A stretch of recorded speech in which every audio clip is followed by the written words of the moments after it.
Ito pala mga kamonon. RC na naman. RC si Kamon-mon. Saan mo na? Dami yan, Yakult ah. Ayun si Boss Elias, dahil Yakult oh. Oh, dami oh. Yan, si Kamon-mon, nagbubukas ng ano niya, ng RC. bagong laruan niya. Ayan na. Ito yung mga kabasag laruan ng Kamon-mon, no? RC. Ayan, no?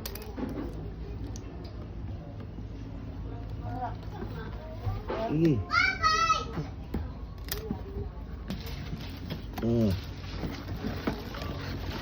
Oh, wow! Tagaw. Ay, okay ko. Pakita mo yan, Kamon-mon. Ang dami pa nga.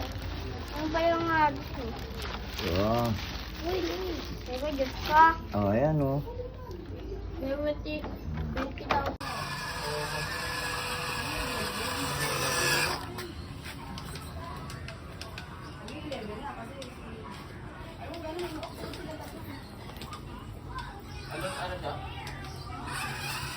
Thank you po, Tito La.